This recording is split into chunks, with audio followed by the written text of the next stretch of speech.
Assalamualaikum warahmatullahi wabarakatuh. Kita berjumpa kembali pada belajar OSN Fisika pada chapter 2. Kita masih melanjutkan pembahasan soal-soal kinematika gerak satu dimensi.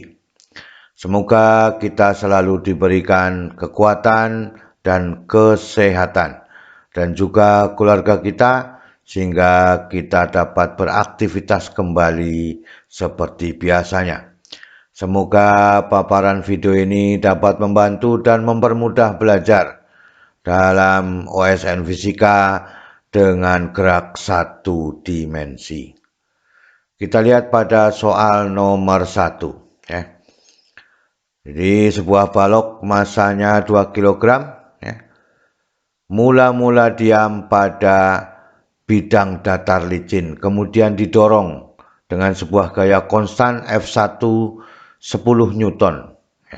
Setelah 2 detik, gaya lain juga F2 10 Newton berlawanan arah dengan F1. Besar perpindahan benda setelah 3 detik pertama adalah berapa meter, Maka dengan demikian dari sini kita bisa melihat bahwa benda mula-mula diam didorong 10 Newton F1 sampai 2 detik. Nah, setelah 2 detik baru ada gaya yang lain, Maka dengan demikian kita lihat gerak balok 2 detik pertama. Maka balok memiliki percepatan bahwa A sama dengan F1 dibagi dengan M, Ini sebagai hukum Newton. Kedua, maka 10 dibagi 2, 5 meter per sekon dengan benda mula-mula diam. Maka jarak yang ditemu benda adalah S1 sama dengan V0 kali T ditambah setengah AT kuadrat. Karena mula-mula diam, maka setengah AT dikuadratkan. Sehingga setengah dikalikan 5 dikalikan 2 kuadrat adalah 10 meter. Ini adalah pada waktu detik kedua tapi yang pertama, Sekarang kita gabungkan dengan F2-nya, yang berlawanan arah.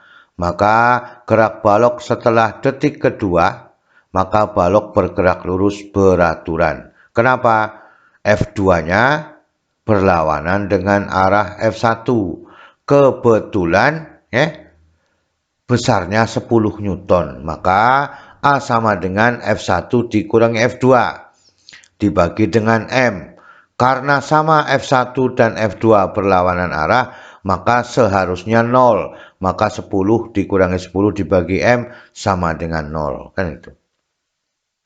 Ini artinya pada setelah detik kedua benda bergerak lurus beraturan. Sehingga V2 sama dengan AT. Kan itu. Maka dengan demikian V2-nya sama dengan 5 dikalikan 2. Ini dipakai, karena benda tadinya masih berlaku percepatan 5 meter per sekon, maka adalah 10 meter. Kan itu. Maka dengan demikian S2 sama dengan V2 dikalikan dengan T. Jadi V2 itu berdasarkan percepatan yang pertama.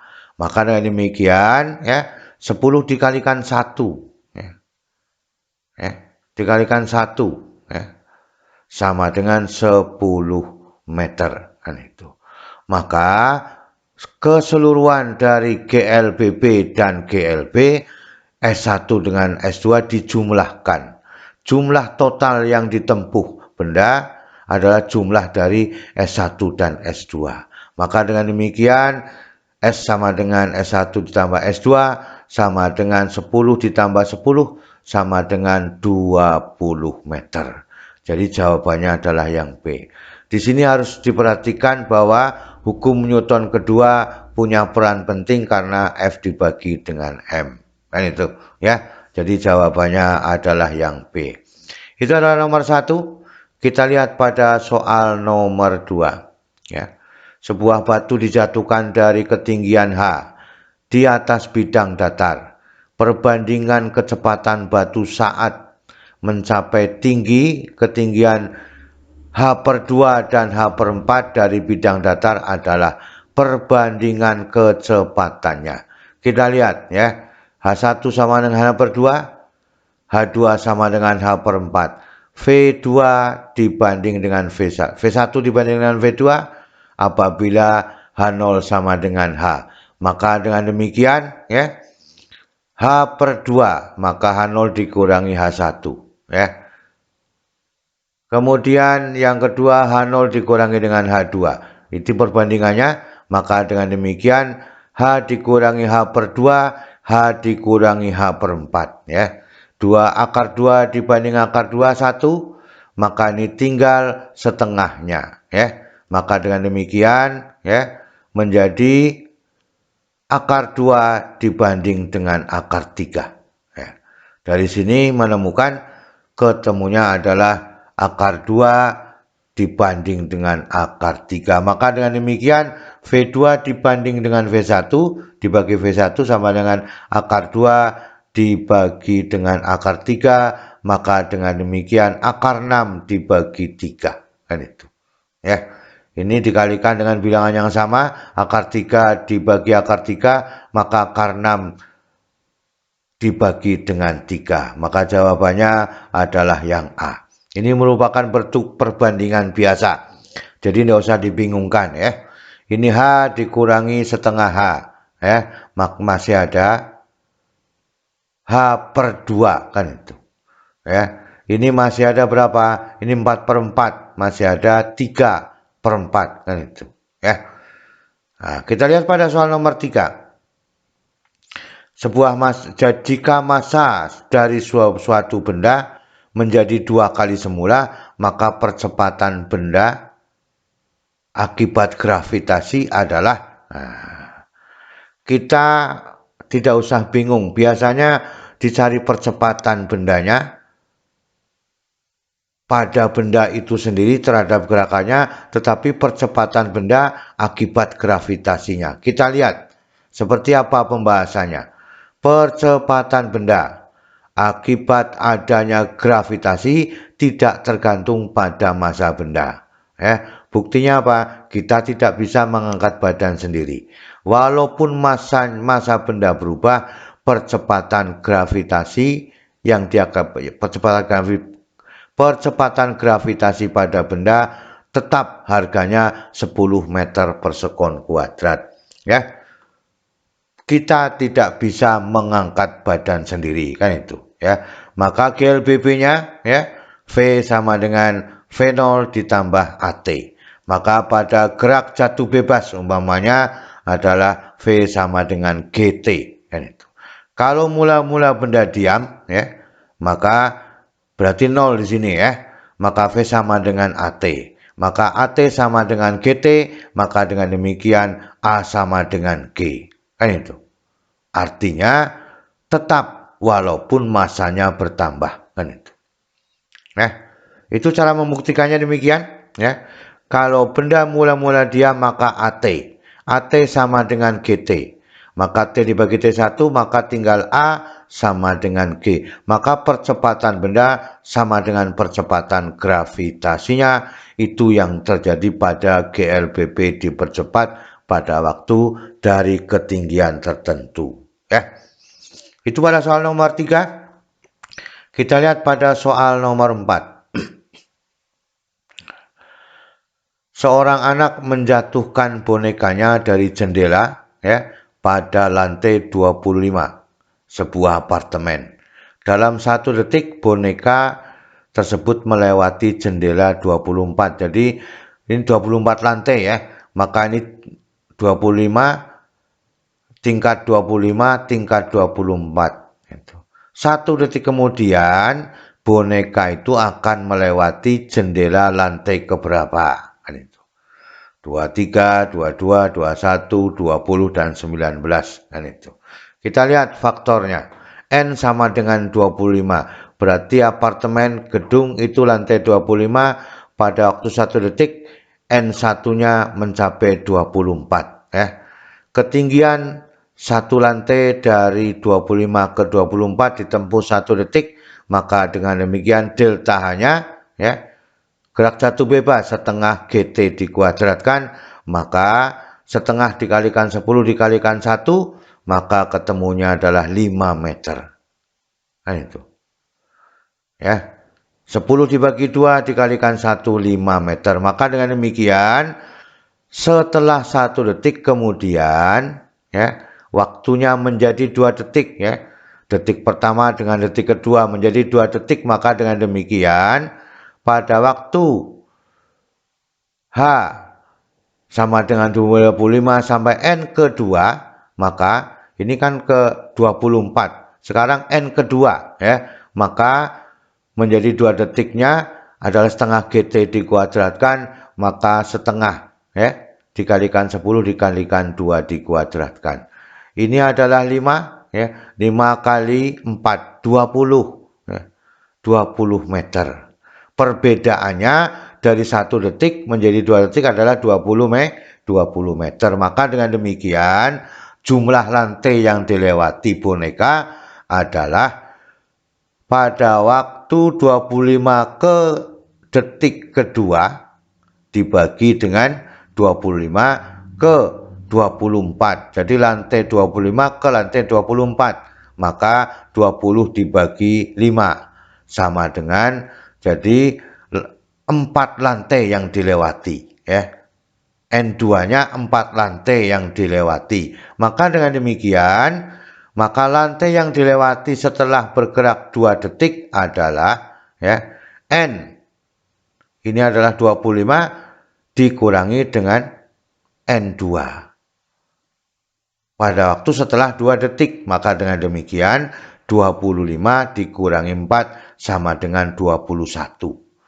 Jadi 1 detik kemudian setelah melewati, ya, detik kedua sebesar 20 meter, itu mencapai lantai 21. Itu yang diinginkan pada soal nomor 4 demikian, ya. Saya kira mudah dipahami dari persamaan ini. Jadi ini adalah 25 pada waktu 24 1 detik, maka tingginya 5 meter, ya.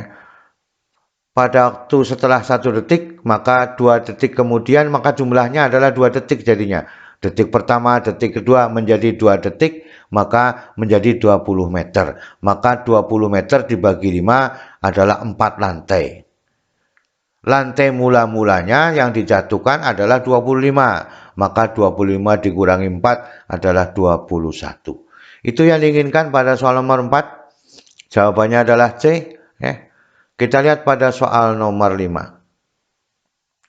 Perhatikan grafik jarak terhadap waktu di bawah ini. Nilai kecepatan paling besar pada titik inilah grafik S dan T, ya. Mana yang paling besar? Kita bahas bersama-sama. Semakin besar daerah kemiringan grafik, ya, maka semakin besar kecepatan yang diperoleh benda, ya. Maka ini kalau kemiringannya semakin besar, maka kecepatannya juga semakin besar. Maka dengan demikian V sama dengan delta S dibagi dengan delta T. Kan itu, ya. Ini adalah persamaan gerak lurus beraturan.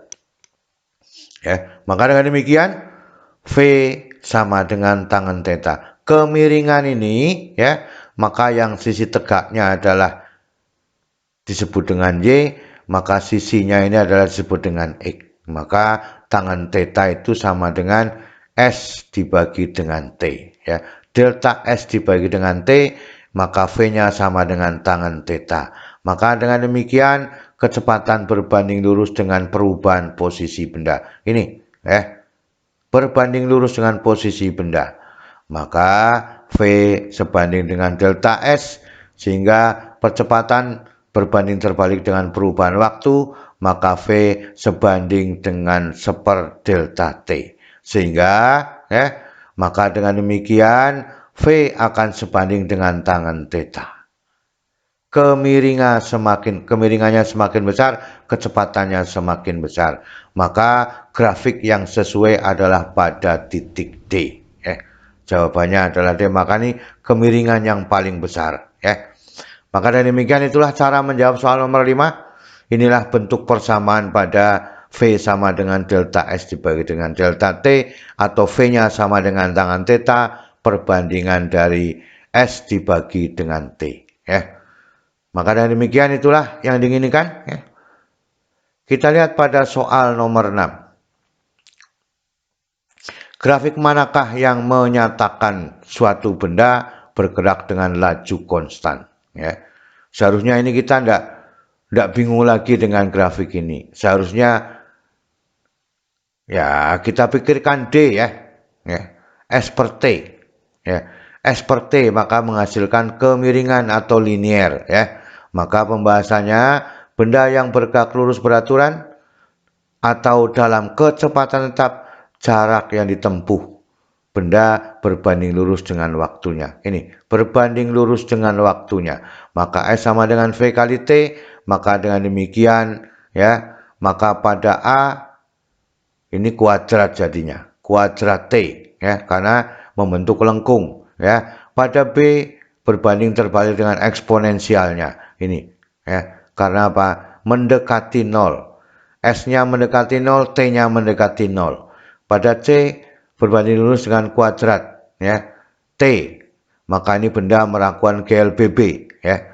Ini juga GLBB ya. Ini juga eksponensial tapi dalam bentuk eksponensial mendekati 0 ya. Maka ini adalah liniernya ya.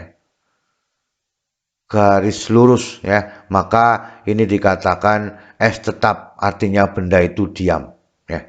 Maka jawabannya adalah yang maka grafik ST, S dan T adalah linier. Grafik yang sesuai adalah pada posisi D. Itulah yang diinginkan, jadi jawabannya adalah D.